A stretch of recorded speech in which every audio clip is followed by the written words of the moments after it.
Hey, I'm Alex, And I'm Brandon. and welcome to Living Electric. We're both content creators and electric vehicle enthusiasts. And through this podcast, we hope to share our experience with owning electric vehicles and help you join the electric life. What is going on, everybody? Welcome back to episode 3 in season 2 of Living Electric. We've got a guest on today's episode. I'm here with Vas Kota, fellow YouTuber, content creator. We were just chatting. He's only done 2 videos this year, but is really looking to to get back at it here, coming Yes. soon. Unfortunately, we're missing Brandon. He's out with a pretty bad migraine right now, so thoughts go out to him. Hope he's feeling better for the next episode. But luckily, Vas was able to slide in here, and we're going to be talking about basically how we can kind of share the benefits of EVs with people that are more into gas cars. So I'll kind of let Vas give his background in cars, like what got him into cars, what kind of cars he drives now, because he's more on the gas side of things. So yeah, just share as much as you'd like. Sounds good. Well, thank you, Alex, for having me. I'm very excited to be here. I've always I've been watching your guys' episodes and they're really interesting. I'm so happy to be here. And a little bit of my background. I pretty much grew up around like cars. That's kind of a passion of mine. I've always been into vehicles, whether it was like modifications or just driving them. I've always been interested in like the driving perspective of a vehicle, how it feels behind the road, kind of the feeling you get with that road contact.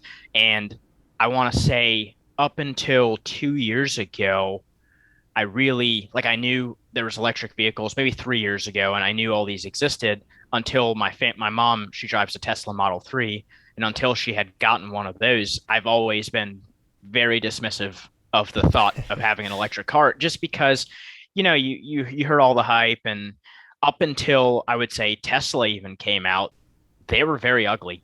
Yeah. I didn't want to drive a Chevy Bolt. I didn't want to Yep. drive a Chevy Bolt. The Ford Yeah. C-Max, the other thing that was out there for a while, I don't want to Yeah. drive that. Teslas came around and actually made an aesthetically pleasing car. Mm-hmm. And as somebody like me, I would say I'm a I'm still like a petrol head. Like I still prefer my gas car, but I have definitely warmed up and opened up to the idea of electric cars a lot more. And with not only the aesthetics, but the performance, you can't ignore what's going on right now. Your ICE cars they're at the end of their capabilities, Yeah. and electric cars are just starting. And you look at something like the new Model S Plaid, and its numbers are stacked, like just It's insane to me. wild. And Yeah. in 2 years they're going to have something even beefier and better. Mm-hmm. Like it's just crazy. So we can't ignore that technology is evolving. And as someone who enjoys cars, that's the future. Like Yeah. that's where it's going. So we better hop on and enjoy what's going to come out of it.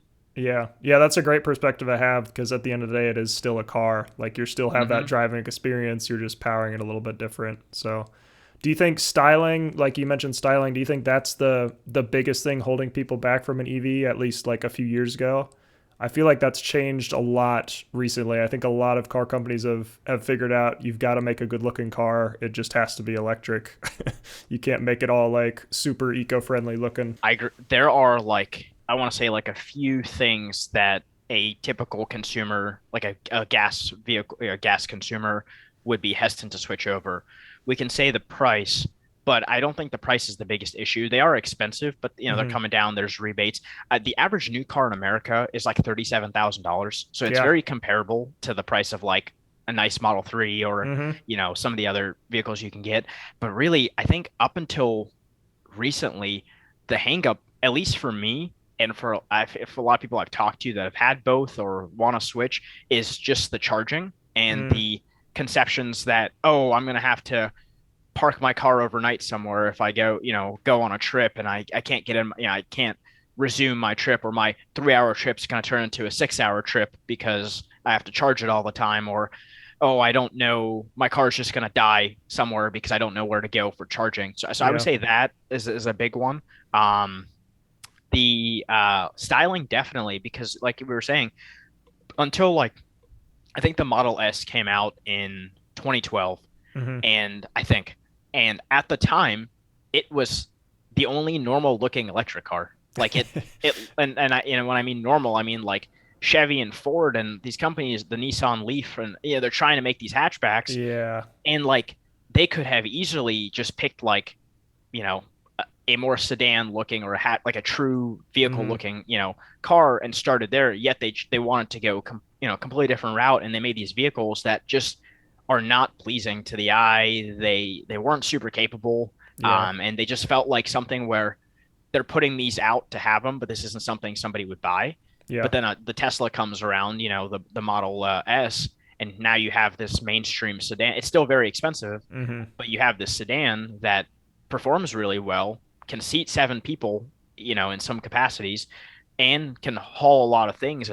It's something where somebody can use every day, and I think that's really where other companies stepped up their styling. Like now you Yeah. have the Audi e-tron, you have the Hmm. Taycan, Porsche Taycan. I don't know why they call it a turbo, but they have the Porsche It's a Taycan. different So discussion. yeah, yeah, that's for another time. But yeah, no, seriously, I think the styling has come a huge, long, long way since I would say maybe even 5, 6 years ago. Oh, definitely. Yeah. Yeah, I think that's huge. I think people really figured that out, and I think that's part of the reason Tesla's been so successful is because they really leverage the advantage of having an electric car with the performance, but also the styling and kind of making it attacking that luxury market first, which electrics Definitely. really hadn't attacked before. They were going more towards like, hey, you can save money, this is economical, like this will get you to work just fine. It's like Tesla's like, that's a cool looking car. I want that car. I agree with you completely on that. There was I think, really until Tesla started doing that, like Audi really didn't have any interest or infrastructure set up for EVs. Porsche didn't until really until last year. I feel Hmm. like some of the bit like the Mustang Mach-E, the Porsche Taycan, the Audi e-tron, all of these came out almost I feel like all last year, Yeah. or like late last year, early this year.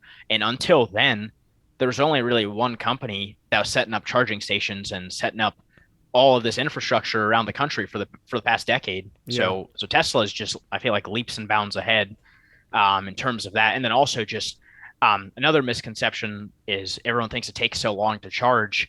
I've I don't personally own a Model 3, but I've used it, charged it, just being in the family. Sometimes a 15-minute charge is all you need to get yourself most places. You Yep. really don't have to sit there and wait on it. And even then, like I remember this was 2 years ago, so charging's come a long way since then. Yeah, My certainly. family wanted to take a road trip, and we went to Michigan, and just like how they have it in Dublin, it was this they had the charging station linked to a Meijer. So we get there, plug the car in, go inside, use the restroom, grab some snacks, come out, and our car is like 90% charged. Hmm. So it really didn't, to me at least, didn't feel like a massive inconvenience Yeah, over getting gas, grabbing, stretching your legs, grabbing a snack. It just almost felt like it was the same time. So definitely. And do you think I'm curious your perspective on this because do you think we need a lot more DC fast chargers, or do you think once we transition more to electrics, people will be comfortable enough with home charging where they aren't using those fast chargers as often? Like, do you think people see the advantage of the home charging? you know, I think um I think more people are charging at home than even a few years ago. Hmm. So even also up until 2018, the Model 3, most people don't know this, but the Model 3 actually had free supercharging if you Yeah. bought the performance, Hmm. and the cutoff was August 2018. So we got our car in July of 2018. Yeah. So, ours has that. So we actually, because of that reason, Hmm. try to just go out and charge it as much as possible. Yeah. But one of my mom's neighbors has a Model Y, and they charge it a lot at home, and it doesn't. They have said that there has been a negligible difference on their electric bill to charge Yeah. that thing at home every single day. Hmm. So just based on something like that, I would even say it more people are charging at home, and if you are somebody where you can go out, go to work, go about your day, be home all within a 200-mile radius. It's great because you don't have to stop anywhere. You don't have to charge anywhere. You can charge it back every night. It'll be fully and ready to go for you in the morning. And there's definitely going to be an improvement or an increase, I feel like, in home charging compared to the to like going to a supercharger. Also, I was going to ask you about this. Right now, I feel like, Tesla has all these charging stations. Is it like brand proprietary? Can somebody with an Audi e-tron go to a Tesla charging station and have an adapter and plug their car in? They cannot, and that's been a big pain point for EVs just in general, because you've got like three different charging standards that are all kind of competing right now. So I think we've touched on this in some of our past episodes, but you've got the Tesla connector, you've got the CCS connector, which has the J plug, but then it's also got two extra ports for fast charging on there, so it's essentially the same plug. And then you've got CHAdeMO, which is on like most of the Japanese makes, like the Nissans and stuff like Gotcha. that, more the Asian makes there. And they, all three of those are kind of competing. So any non-Tesla station generally has a CCS and a CHAdeMO and can charge any non-Tesla vehicle. Teslas can charge on the CHAdeMO stations with an adapter, but there is no adapter for CCS, so you have to depend on a CHAdeMO adapter. But if any cars are not Tesla, then they can't charge at Tesla supercharging stations. Now, Elon has said in some tweet pretty recently that they're looking on switching and allowing charging for Hmm. non-Tesla EVs. But the concern I see from it, at least from a Tesla owner's perspective, is the superchargers have gotten more and more crowded since I've owned my car. When I first bought my Definitely. car, I was like, I had never seen a supercharging station like more than half full. And then now, like, if it's a busy Saturday where people are doing a lot of driving, like you sometimes can't find a spot, or like you have to wait a few minutes for somebody to leave and then pull in, depending on which route you're taking. I never knew this until you had mentioned this to me like a few months ago, but if you leave your car and it's like in the charging station and it's charged, you Mm-hmm. have to take, if you leave it there, they'll start charging you like Yeah. extra money, right? Yeah, there's idle fees for every Hmm. minute you stay. I think they start charging you like $1 a minute or something. I'm not sure Wow. exactly the price, but yeah, they're like, you do get an alert on your phone though that says like, hey, your car is finished, you need to move it soon. So that you do get that, but yeah, if you're done charging, you need to move your car. So that certainly helps keep people moving. Definitely. I think another thing, at least, so here's another personal experience for me is I grew up in Columbus, but I live in Dayton, Ohio now. Yeah. And there is one like notable charging station, like area, right? Like Mhm. living where I live, it is, I'm still kind of, because I have a Cybertruck that I'm intending to get, and Yeah. I'm still nervous if I don't charge it at home, I have to go 25 minutes out of my way to charge it. Yeah. And that's something that concerns me because it's like a consumer like me. I would say Dayton is not Columbus or Cincinnati, but it's Mhm. not like the rural parts of Yeah, Ohio. it's not a small Dayton's city.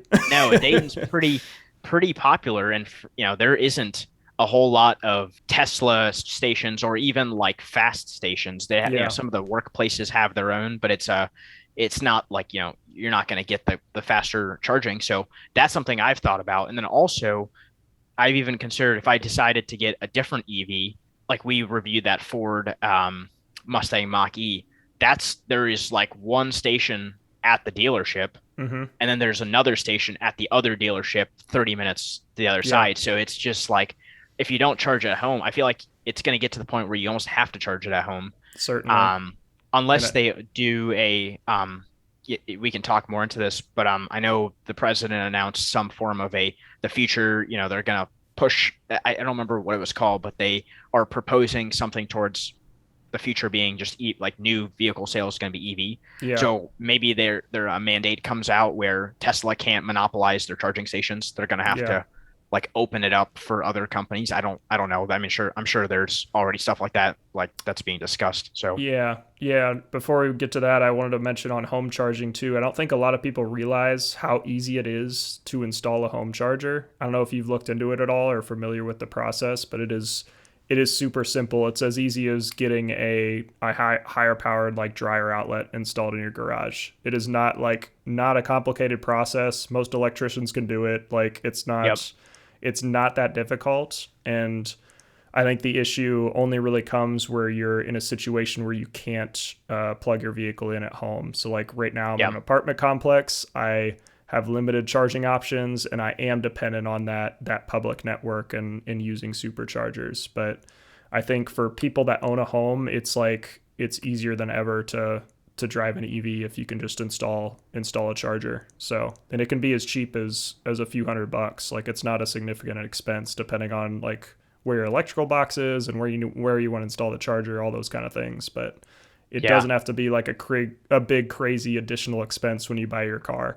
No, you're spot on there. I know in when we did when my parents did theirs, they actually they bought the like, the Tesla wall charger. I Oh, think they it was get the like full wall yeah. charger. Yeah. Yeah, I think it was like $500 or something at the Yeah. time. And then they paid, so their electrical panel is like on the opposite side of where their garage was at. So they had to Mm, have somebody like, I think they paid like another $300 to okay. get that all done. So in the grand scheme of things, not hateful. And in the process, my dad was able to get another, because of the 220 coming up for that, he was Hmm. able to route another 220 for like air compressor power tools. So, it's really Oh, not, perfect. it didn't seem like a huge hassle to get that Yeah. done, like you were saying. So, Definitely. I think that's just kind of important to understand for people that are like switching to an EV, that you don't necessarily need to depend on like a public network, and home charging is like easily the most convenient. But that's really where the fast charging comes in, is when you don't have a great charging situation where you live. I think for anybody worried about the price hike on their electricity bill, I think it's less than most people would think. That's what Yeah. I would say. So, Yep. Do you know what like percentage of your parents' bill has like gone up, like a percentage they have number? told me that their bills have not changed. Okay. Like they said, from before they got the car to even now, they have not noticed like such a difference. And obviously the summer months, Yeah. it's electricity. They've always because they're running the AC and Hmm. stuff. It's always more. But they have told, like, my mom's like, I have not noticed a huge difference in my electricity bill since I've had this car. And Yeah. they, like I said, we do try to maximize our free supercharging, but Hmm. she does plug it in at night. She does, the tries to plug it in when she can. Yeah. And not just her. I visited a family friend over the weekend, and they just built this new smart home test, like they have Tesla solar panels, all Oh, wow. all sorts of stuff. That's And cool. even they were like, I charge my model. They had a Model X and a Model S, and they charge both of them at home. And because of the Tesla solar panels, they actually, their whole electricity bill in their house, fully charging all that and everything else, was only like $70 a month. That's So it crazy. was less than, if you for them too. It was like, yeah, it makes a lot of sense to do this because Yeah. it really was a negligible amount. So Yeah, I think that's a testament to how efficient EVs are too, and how much you're driving. I know some people can even get away with just plugging in on a regular wall outlet at home, like without any additional upgrades, because you can add like 40 or 50 miles overnight if you're definitely, not driving a lot. So trying to think of what else to touch on here. I think subconsciously a lot of people think of the range, Mm, like the so like the like, for example, the Porsche Taycan, yeah, I don't know how you say it, but I think it's like 200 miles yeah, if you get the more fun version. yeah, And that doesn't sound bad, but if you are like going on a trip and you are struggling to find charging stations, that does could potentially be something where it is an inconvenience, yeah, at least in comparison to a Tesla product, because there are so many more charging stations available. yeah. If I was, so that would scare me if I was buying the Mustang Mach-E or the Taycan or the e-tron. I have personally never seen a designated charging station for any of those vehicles. Mm, So, like, and it would be one of those where either I have to go out of my way to charge one of those vehicles, or have to find a generic, area to charge it. yeah. So I'm not sure. I'm not sure if that's another mental block for people, but that would be something to think about. Yeah, that's an interesting perspective, because I think a lot of people's frame of reference is Tesla, right? You've got the Tesla vehicle, I'm going to a Tesla charger when I'm on the Yep. road, right? Yep. Whereas like, oh, I drive a Ford Mustang Mach-E, I've never seen a Ford charger. Like, does Ford have chargers? And Do I got to pull into a dealership and yeah, sit like there and wait on it? what does that So look like? And you're definitely right. Like that's where the education comes in, and under like helping teach people that, hey, there's these other networks out there. most high powered DC chargers are going to be able to charge your vehicle no matter where they're at or like what branding is on there. But that's an interesting thing as well. It's kind of like, think about if like BP made a car, like and you're like, oh well, I must be only able to go to BP stations, but it's like, Yep. no, you can go to Shell, you can go to BP, you can go to Exxon, you can go to wherever you want to go. So I think kind of making that point to potential drivers is important too. That's something I hadn't thought about before. I think another area from a car guy and enthusiast standpoint, another hang up, at least for most of my friends that have manual cars, gas cars, a lot of people still like shifting gears, Yeah. and that's not something you can really get. I'm sure you can find a way to simulate it. I did watch a video a couple years ago. This company was making electric Corvettes where you could Mm-hmm. still shift it. They're very cool, but it was not something that was like, it was not attainable. It was like $150,000, Yeah, because they're all custom Um, built and stuff. Yes. So that's one area. Number two, a lot of people like the rear wheel drive summertime car, Mm, and most of the performance Tesla is all wheel drive. yeah. And even if you floor it, you're really not gonna do a burnout. You're just gonna go. Like, Yeah. yeah, I've been in the P100D Ludicrous, and I've been in some of these cars, and there is very, unless you just hit a wall or lose, track of your wheel, or you swerve off, you really, there isn't a lot to mess up when you drive it. Mm-hmm. It's very composed. It's great. It's greatest strength, which is anybody can go in and drive it, which Yeah. makes it great for everybody. But from a car guy standpoint, if somebody with two kids and some like a bunch of baby seats can launch their P100D in 2 seconds or something, it's just like the experience for somebody who really enjoys cars might be like, oh, I'm not sure I'm getting that experience Yeah. from this car other than the launches, which I Yeah. will say I was wrong. The Model 3 Performance has a full suspension system. It's not just it's not just airbag, like it's not just a bag system. I'm pretty Yeah. sure it actually has coils, Mm-hmm. and it comes out of the factory with Michelin Pilot Sport 4S's. It's gonna mean, it means business when it's Yeah. coming out like that. It's really fun around the corners and Mm-hmm. whatnot. So, but yeah, I would say from a car guy standpoint, some people might just feel like, oh, there's no skill to driving this. I Yeah. can just go in and go. You're almost missing that challenge Yeah. because people sometimes want a little bit of a challenge when you're driving or like controlling the vehicle. And Yep. I still don't know how to drive stick. You got to teach me at We some are point. we are you let me know when. That's coming up soon. Yeah.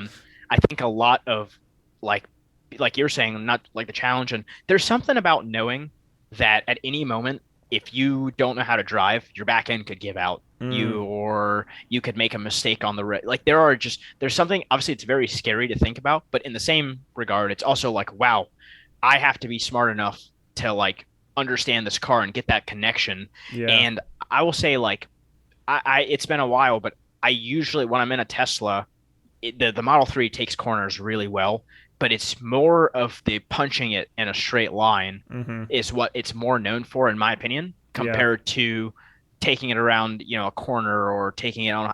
It can do those things very well, but most people, I feel like, don't know it can do those things. Yeah. So, You're like, oh, it's just a straight line car. It's not going to be as nimble.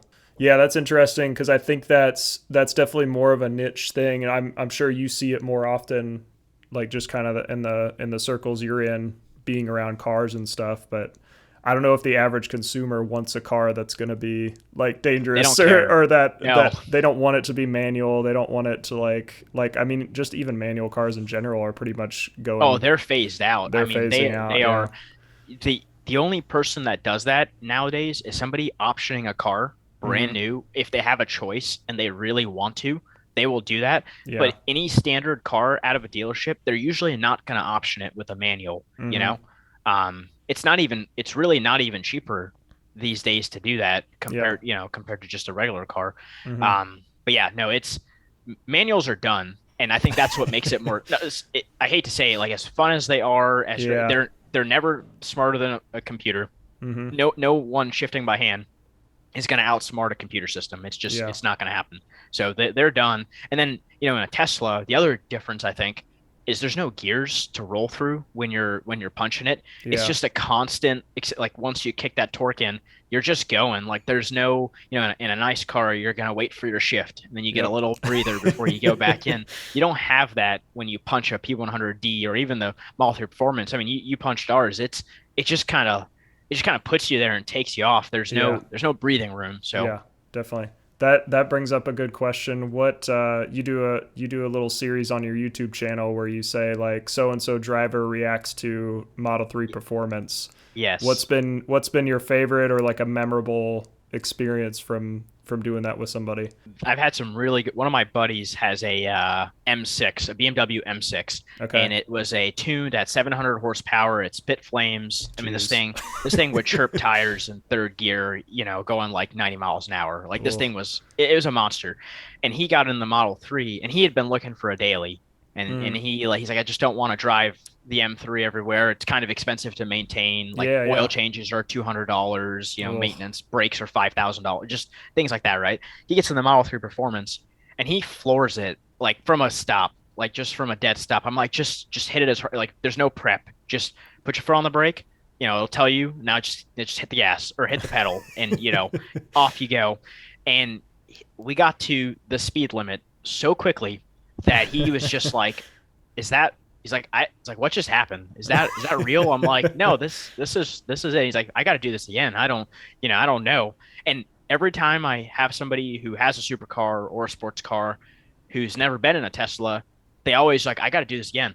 I just got to, I don't know what I just experienced. And a lot Yeah. of times, most people can't quite explain, like, they can't compare it to something. Yeah. It's not like anything, even for me, it's not like something I've ever experienced. And enough times of flooring it from a stop makes you a little sick to your stomach. Like, it really does. You're right. Yeah. And that's the other thing that kills me is a lot of people I feel like that are going to get this plaid car, the Model S plaid car, Mhm. might be your average everyday consumer. Yeah. By the time they floor it that many times, I wonder what they're going to think. Like, Yeah. it's not pleasant to hit 60 in under 2 seconds. Like, nothing about that's pleasant. Yeah. Yeah, that is interesting because I think there's almost a barrier to entry in a lot of ways with like some of these supercars and hypercars where like you've got to know what you're doing if you're in some of Hmm. those cars, whereas a Tesla you can just hop in and go and like you don't really have to know what you're doing, but obviously you've got to know how to control that car if you are going Yes. fast. Definitely. I mean, even in the this is I don't recommend this, but one winter we ran the summer tires on the Model 3, and Mm, then they tell you not to do this, but we didn't get a chance to switch to the winters in time. And one of my friends came out and checked it out, and he comes from a Porsche 911 Turbo. okay. Like, he has this thing purpose built like to take corners around the track, enjoy himself. And this was the middle of like January or something, and he's like holding the Model 3 in like the rain to some insane speeds around corners. I'm amazed. He's like, I didn't know it could do stuff like this. Yeah. I think really I think a lot of car guys just don't know it can do those things. I Yeah. think that's really where the hang up comes for most people is they just think it's your everyday average vehicle, but Yeah. there's a lot of special things they can do. They just don't know.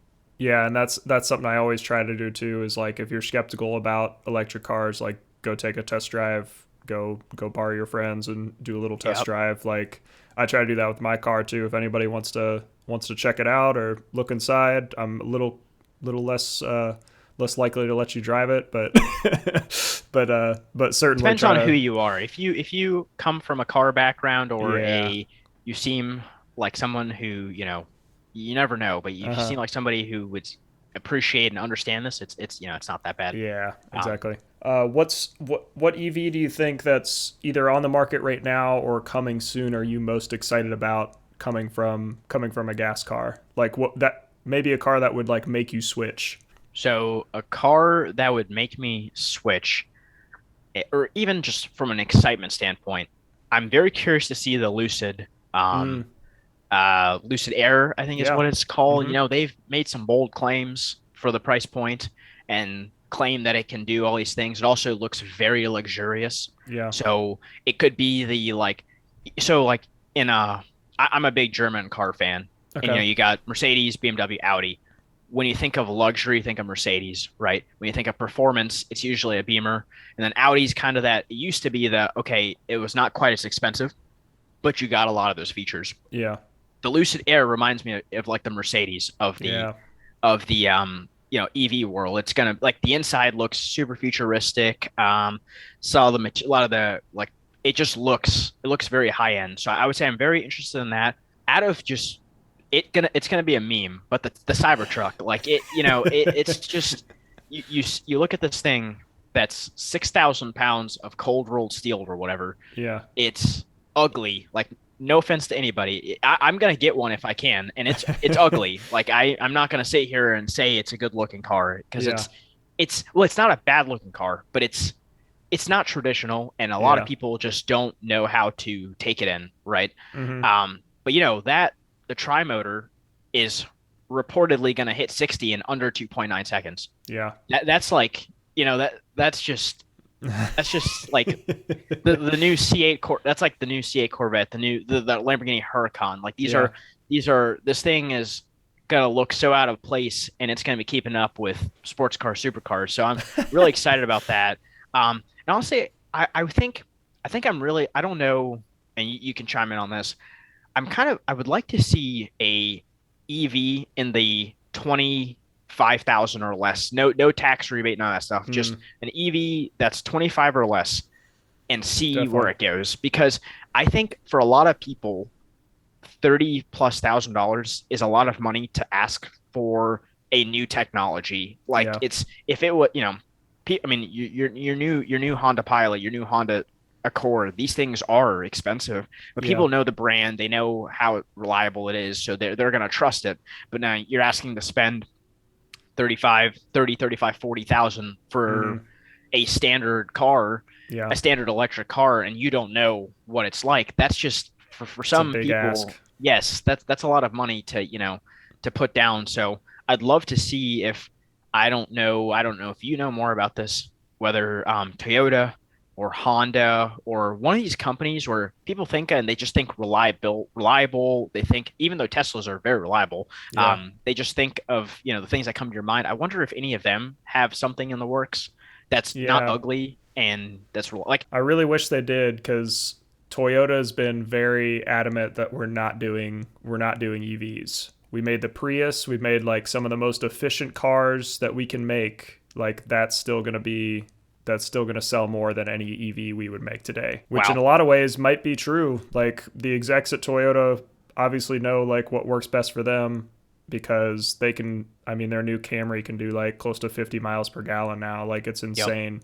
But you've got this big wave of EVs coming. Are consumers like now going to drop that? They're like 50 miles per gallon isn't good enough. I can still yep, save more with an EV that's either equally priced or a little bit more because I'll save more in the long run, not have to worry about definitely, maintenance, all that stuff. So I'm interested to see how that works out because you're certainly right. It's a huge ask for people to say brand new technology, you've got to spend 15 grand more than you're used to. You don't know what's coming. You might not get as much range as your current car, all that stuff. So, and I think like most people are trending towards a one DI like do it all vehicle. mm-hmm. So like crossovers, SUVs, this is really where consumers are going Yeah, compared to sedans. So if you're asking, a family to have one vehicle that can do it all, they're going to be expecting it, to be like it can't break down, it can't have any issues. That's yeah, is what they're going to be going for, and it's got to be at that sub $40,000 price point, yeah, and that's still like the Model Y is still like I know it hovers around there, but like by the time you get the extended range and all these other mm-hmm. things, it's still not quite there. Yeah, So that's definitely I think the biggest hang up. And this is just was our personal experience, and I'm sure they've come along because you have a 2020 Model 3, right? yeah, mm-hmm. So we have an 18 Model 3 Performance and panel gaps, overspray, just quality control on at the time a almost 80 plus $1,000 car, almost 90,000 Yeah, with taxes, insurance. Like if you throw everything mm-hmm. in, you're spending a lot of money for a car where you just should not be seeing stuff like that. Yeah, So yeah, I don't know where they are now. I'm sure they've. I know they're working on it, and I think Tesla's biggest problem is they're just trying to crank out cars too quickly. They're not taking their time to do that extra quality check and like make sure things are being done right. They're just like people are still like there's no demand problem with Teslas. Like Yep. people are still going to buy them and take delivery. Like I know when I picked up my car, I didn't know what I was looking at. Like, is this good paint or not? Like, are these Yep. gaps too big? Like, I just didn't know because I hadn't bought a car like that before. I was just so excited about the technology and almost kind of went in all wide eyed and and was like, yeah, it looks great.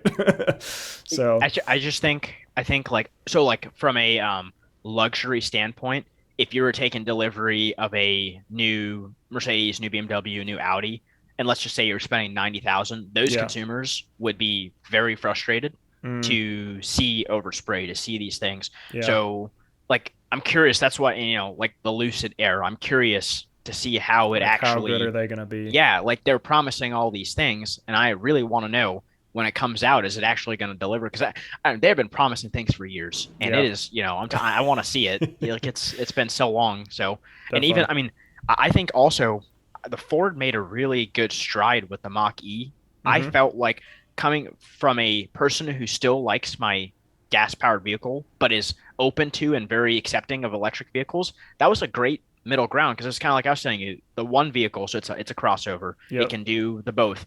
It also has a start and stop button like a gas car. It Yep. has in some places you can turn on fake noise to give you a little simulation that you're hearing an exhaust. Just little subtle things where someone might not say this is I need this indefinitely, but to Yeah. start, this is something where like, oh, this makes me feel like I can actually transition myself, and then when I feel comfortable, I can turn these things off that I don't want. Yeah. I thought Ford did a really good job with that car. Yeah. Really I, making it familiar for people that are switching for gas, and yes, I think that's definitely important because people want something that's familiar. I know me now, like driving all the EVs I have, like I don't drive a gas car hardly at all anymore. And it's weird switching back to a gas car and like feeling gears, hearing all the noise, like not having that instant torque. Like yep. I don't like it anymore. I'm like, get me back in an EV if I'm driving a gas car. So I'm curious when that inflection point will be where like people are like, oh yeah, like electric is so much better. I like this driving experience more than what I'm used to. Because I drove the Volkswagen ID4 Yeah. a couple months ago, and they've got like almost no regen braking on those cars, just because people are used to coasting. So Hmm. that was really strange, and like just some other things with the car. I'm like, they're clearly trying to make this feel like a gas car in certain ways. So You make some good points on there. I wish more cars had regen braking. That's something I love. Like that's I good. like Yeah. not having to touch the brakes, and I don't know what this means for pitting your brakes or for them to like service wise. I'm not Mm-hmm. sure if you don't ever use your brakes. I wonder what happens to them, like on the car. But Yeah. that's another discussion. I actually like a lot of those things, and even the when we picked up our Model 3, I'm like, oh, I'm gonna hate not having a cluster, like a digital, like, Mm, cluster. Honestly, it doesn't, I didn't mind at all. yeah. My only suggestion would be when you're getting rid of that, throw a heads up display on there. Mm, So for somebody could see something in front of them instead of having to look over here. yeah. But even that, I mean, even then, like after like a few days of driving it didn't bother me enough to where I'm like, oh, this is an inconvenience. I Yeah. didn't, I didn't mind it. Yeah, I think like you were saying, I think the familiarity is what people are looking for. And Mm-hmm. if they can almost get a transition into it without going full blown, like, here's one screen, here's my yoke steering wheel, and here's all these little things where it makes it so different than what I'm used to. It's kind of Yeah. overwhelming. The Definitely. Mustang is like a really great, like it's a really great in between, I feel like, for somebody that Mm-hmm. might not want to jump right into a Tesla, but still Yeah. wants to experience, the EV. Yeah. I would say as a person who loves vehicles, I am very interested and excited for the future of like just cars in general Yeah. because I know they're going to be EV, and it's a matter of time before Lamborghini, Ferrari, some of these big makers that are making V12s, they're getting them to the point where they can't be any more efficient. So Mm-hmm. I'm very excited to see what kind of electric vehicle these companies make and how it's going to compare because I would say in our lifetimes, most definitely by the end of it, at least, it's going to be like you're like seeing a gas car is going to be like whoa, what is that? Like seeing a classic car, I'm sure. Yeah, it's gonna be like, what is that thing? I don't even, Yeah. some people might not even know what the heck it is. So yeah. Yeah. Cool. Well, appreciate you being on. Do you want to plug your social medias? I don't know if you know all Oh, those oh off your yeah. head. So you can find me primarily on YouTube. It's just VosK614, and that's also my Instagram, Twitter, Facebook. I taken a little break, but I'm going to be posting more often. You're going to see a lot more content on my YouTube channel. I'm sure you're going to see collabs. We're going to get a video with Alex driving my V8 manual car. So stay Yep. tuned for that. That's coming definitely soon here. So Definitely. Yeah, and we'll have all this stuff linked in the show notes here if you're looking for an easy link to click.